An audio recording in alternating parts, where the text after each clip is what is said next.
Hello student, मैं एकता सिंह आप सभी का ज्ञान चैतन्य चैनल में बहुत बहुत स्वागत करती हूँ। आज के इस वीडियो में हम जे रूसो यानी कि यूपी टीजीटी का सिविक्स से रिलेटेड ये चैप्टर है, जिसमें वेस्टर्न पॉलिटिकल थिंकर जे रूसो जो है वो हमें पढ़ना है। तो हमने प्लेटो कर लिया, अरस्तु कर लिया, हॉब्स कर लिया, लॉक कर लिया। अभी हमारा एक मार्शलियो ऑफ मेडुआ है, ये छूटा हुआ। इसको जब मुझे कंटेंट मिल जाएगा तब मैं इसको कंप्लीट कराऊंगी। तो अभी हम यहाँ पर करने वाले हैं जे रूसो। तो ये 1712 में से लेके 1778 तक इनका समय रहता है। रूसो का जन्म जो है स्विट्जरलैंड में जेनेवा शहर में हुआ था 1712 में। राजनीतिक विज्ञान में रूसो ने पहली बार समानता की संकल्पना को डिस्कोर्स ऑन इक्वालिटी इस पुस्तक में स्थान दिया है। तो समानता की संकल्पना सबसे पहले राजनीतिक विज्ञान में किसने रखी है? तो रूसो ने रखी है समानता का संकल्पना। अब सेवाइन के अकॉर्डिंग रूसो ने आधुनिक युग में पहली बार समुदाय की मान्यता को पुनर्जीवित किया है। ये सेवाइन मानते हैं। रूसो ने स्पार्टा के समुदाय से प्रभावित था। रूसो ने आधुनिक युग में पहली बार प्रत्यक्ष लोकतंत्र का प्रतिपादन किया। रूसो ने पहली बार राष्ट्रवाद की संकल्पना का सैद्धांतिक आधार रखा था। रूसो ने नागरिक धर्म यानी सिविल रिलीजियंस की संकल्पना दी थी। फ्रांसीसी क्रांति पर रूसो का अधिक प्रभाव था। किस पर? फ्रांसीसी क्रांति का। प्रबोधन काल के युग में तर्क व विवेक के प्रति विद्रोह किया था। रूसो का प्रसिद्ध कथन था, बुद्धिमान व्यक्ति पातित प्राणी है। बुद्धिमान व्यक्ति जो है पातित प्राणी है। रूसो के विचार में प्राकृतिक अधिकारों का कोई स्थान नहीं है। ठीक है, प्राकृतिक अधिकारों का इसने बिल्कुल से नकार दिया है। ऐसा माना जाता है कि रूसो के हाथों में पहुंचकर प्राकृतिक अधिकारों की संकल्पना क्या हो गई थी? मर गई थी।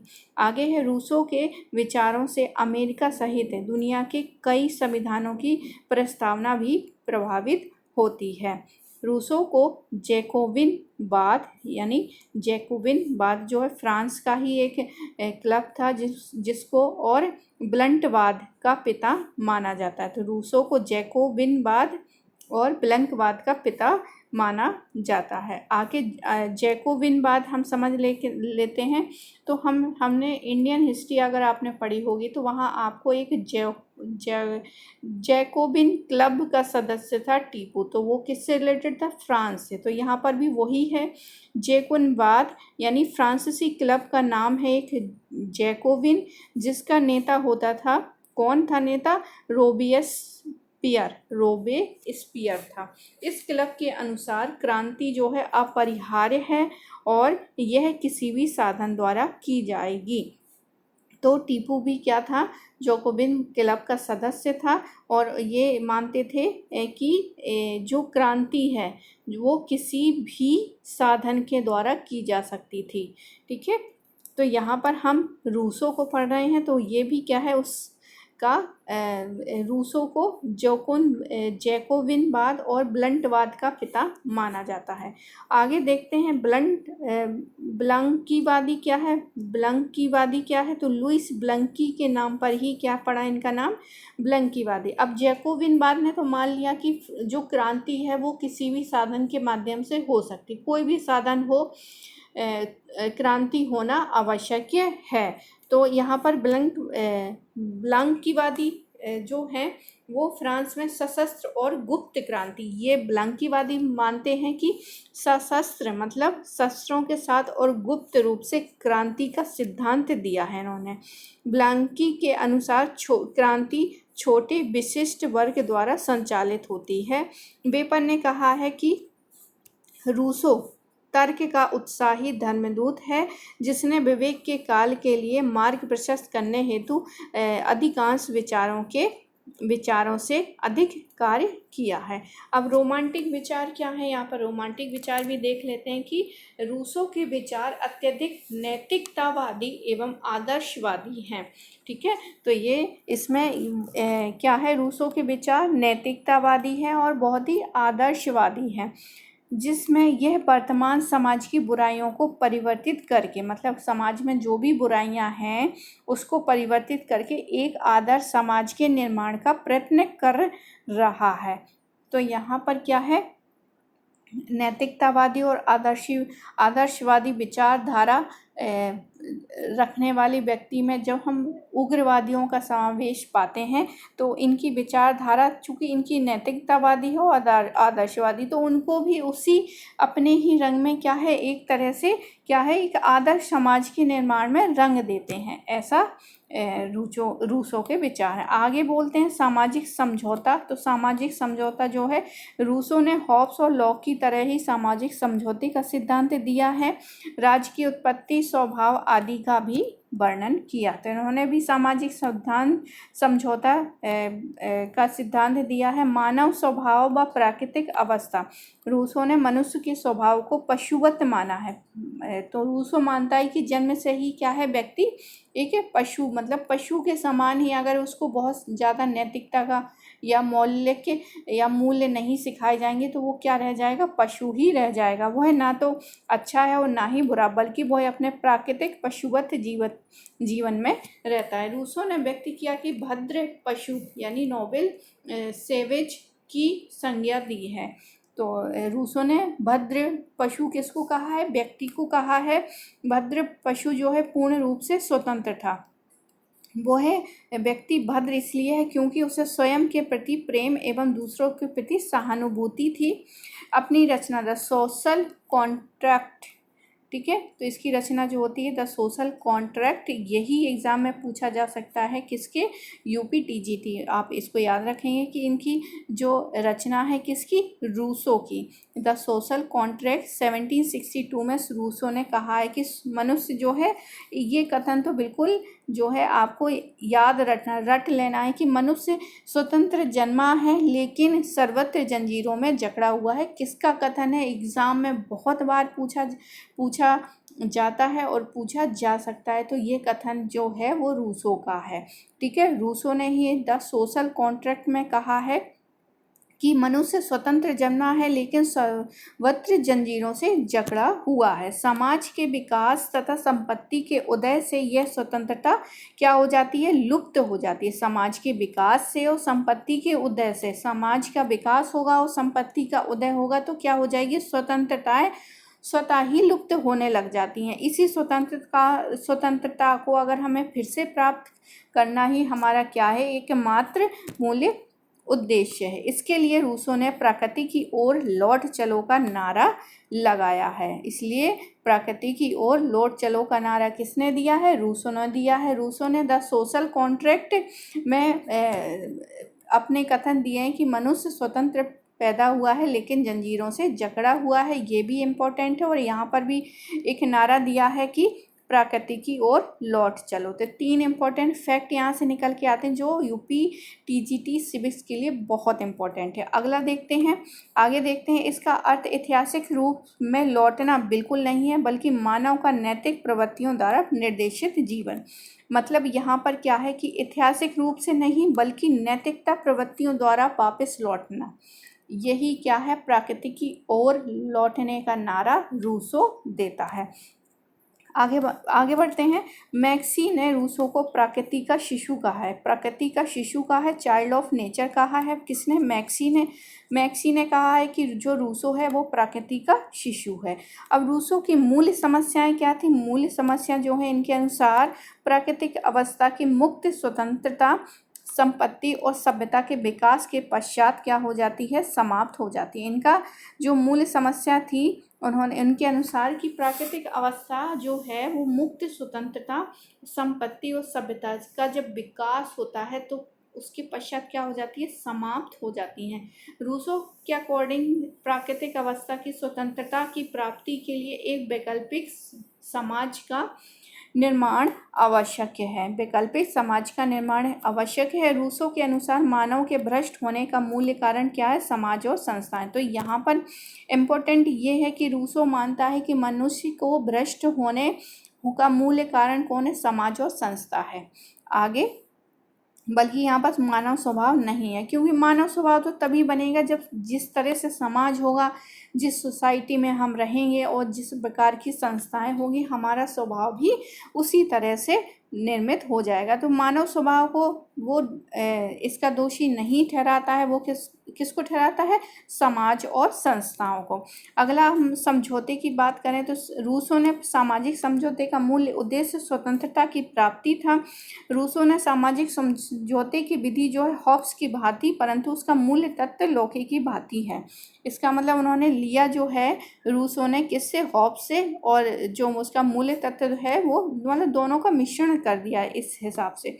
अब ये समझौता हॉब्स की भांति कैसे? तो रूसो ने हॉब्स की भांति एक समझौता पाया जाता है। रूसो के समझौते में भी व्यक्तियों ने अपनी सभी अधिकार राज्य को सौंप दिया है। तो यहाँ पर भी क्या है? रूसे के समझौते में भी व्यक्तियों ने अपना सारी जितनी भी समझौता था वो एक राज्य को सौंप दिया है। रूसो का राज्य जो है हॉब्स की भांति बिल्कुल ही निरंकुश और शक्तिशाली, असीमित और अदेय और अविभाज्य है। अगला है, अब रूसो के जो समझौता का सिद्धांत है वो लॉक की भांति कैसे है? तो रूसो ने प्रत्यक्ष लोकतंत्र का आधार समझौते के द्वारा रखा। तो यहाँ ये समझने की बहुत ज़रूरी है कि जो हॉब्स है वो तो निरंकुशवाद को बढ़ावा दे रहा है, समर्थन कर रहा है, और यहाँ पर लॉक जो है वो लोकतंत्र को रूसो जो लॉक है वो लोकतंत्र को अपना आधार, लोकतंत्र की ज़्यादा ओर है। तो यहाँ पर रूसो ने निरंकुशवाद को और लोकतंत्र दोनों को ही लेके चलता है अपने सामाजिक समझौते में। तो रूसो ने प्रत्यक्ष लोकतंत्र का आधार समझौते द्वारा रखा। लॉक की भांति ही रूसो ने क्या है? सरकार को एक मजिस्ट्रेट की संज्ञा दी है। आगे है रूसो ने राज्य की प्रकृति। तो रूसो के राज्य की प्रकृति, यहाँ राज्य से संबंधित किसी स्टेट मतलब जैसे कि हमारा स्टेट हो गया, उत्तर प्रदेश हो गया, मध्य प्रदेश हो गया, या फिर कहें और जो भी हमारा गुजरात हो गया, इस तरह से नहीं है। यहाँ पर राज्य का मतलब एक कंट्री से है। ठीक है, तो रूसो जब भी यहाँ पे पॉलिटिकल साइंस में राज्य आए तो राज्य का मतलब यहाँ पर क्या है? कंट्री से है। रूसो का राज्य जो है आंगिक राज्य है, ऑर्गेनिक स्टेट, आंगिक राज्य है, ऑर्गेनिक स्टेट है। उसने राज्य को असीमित, अदेय और अविभाज्य और सर्वोच्च शक्तिशाली माना है। रूसो ने राज्य पर किसी प्रकार का नियंत्रण नहीं है। अब इन्होंने संप्रभुता की भी बात की है। संप्रभुता, रूसो की संप्रभुता असीमित है, अदेय और अविभाज्य एवं कभी त्रुटि न करने वाली संस्था बतलाई है। आगे है, रूसो के विचार में लोकप्रिय संप्रभुता का विचार पाया जाता है कि किसका? लोकप्रिय संप्रभुता का। उसने राज्य और संप्रभुता यानी जो देश है और संप्रभु है उसके लिए सामान्य जनरल विल का प्रयोग किया है। सामान्य विल क्या है? अब उसका जो सामान्य इच्छा का विचार रूसो के विचारों का केंद्र बिंदु है। ठीक है, तो सामान्य इच्छा का विचार रूसो के विचारों का केंद्र बिंदु है। अब ये दो प्रकार की इच्छाएं पाई जाती हैं। पहले तो रियल विल और एक्चुअल विल। रियल विल क्या है? समुदाय के कल्याण की इच्छा, और एक दूसरी है एक्चुअल मतलब स्वार्थपूर्ण अपनी इच्छाएं। तो सामान्य इच्छा का अभिप्राय समूचे समाज की भलाई से करने से है, और अतः सामान्य इच्छा का अभिप्राय जो है सभी की इच्छा नहीं बल्कि सभी के कल्याण की इच्छा की बात करता है। अतः सामान्य इच्छा एक आदर्शवादी संकल्पना है। सामान्य इच्छा गुणात्मक है, मात्रात्मक नहीं है। समुदाय के कल्याण की इच्छा जो है रियल विल के योग यानी सामान्य इच्छा जनरल विल है। हर्नशा ने कहा है कि लेवियाथन का कटा सिर ही रूसो की सामान्य इच्छा है। तो लेवियाथन जो है, तो लेवियाथन यहाँ पर किसने लिखी थी? तो हॉब्स ने लिखी थी, यानी हॉब्स के जो विचार हैं उसका इसने क्या कर दिया, सिर को काट दिया है और काट कर जो उसके रखे हैं वही इसके सामान्य इच्छा है। आगे है सामान्यता के विचार का समर्थन। तो सामान्यता के विचार का समर्थन जो रूसो के अनुसार कोई व्यक्ति इतना गरीब ना हो कि अपने को स्वयं को बेच सके और कोई व्यक्ति इतना धनवान ना हो कि किसी को खरीद सके।